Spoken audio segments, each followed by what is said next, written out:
I was very fortunate through a good friend of mine to inherit Lily at the age of 1, and she's now 12. Took Lily for a walk a couple of weeks ago, and she actually had some issues with her back right leg. It turned out to be a luxed patella, the kneecap. When the vet was giving an examination, fixed that extremely promptly, and then just took a listen to her heart and just went, hey, she's got a really slow heart rate. So her activity level was just sort of tapered off over the last 6 or 12 months, but you kind of put these things down to aging, and there was probably more going on underneath the surface than we were aware of.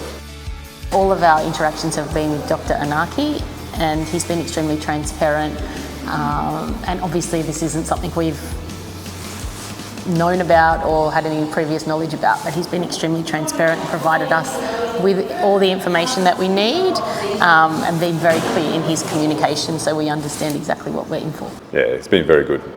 A bit of apprehension there, and we obviously want things to go well, as everyone does. So hopefully we get little Lily here up and about and going before too long.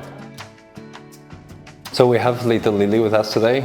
Lily, she's an older lady, and she's doing relatively well at home, but her vets have identified that she has a pretty low heart rate, and when we've done some investigations, we found out that she's had a heart rate of about 28 beats per minute when she's at home, which is pretty low for a dog. Normally they should have heart rates around 100 beats per minute.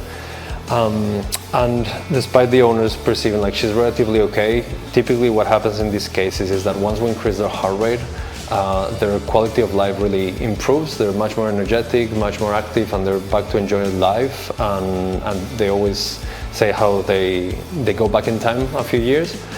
So what we're going to be doing today is fitting a pacemaker to just make sure we can elevate that heart rate appropriately, and then we will also stop her from collapsing in the future, because her heart rate is having pretty significant pauses, and usually in these cases, if you give them time enough, they will start having fainting episodes, so they will pass out and lose consciousness. So that's what we're trying to prevent as well.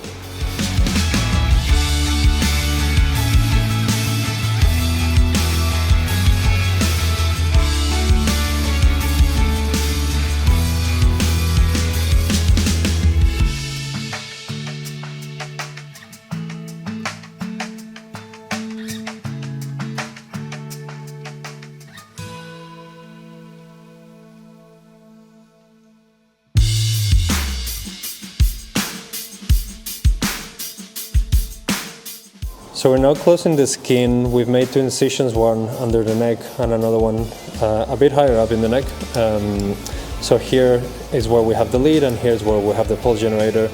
And all we need to do is just close the skin now and just keep her very still. We're quite pleased with how everything went. The lead is secured inside her heart.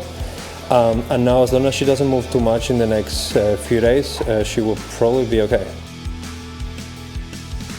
So we have Lily here. This is day 2 after her surgery. She's quite comfortable, eating well. We checked her pacemaker this morning and everything is working really well. So she's pretty much ready to go home.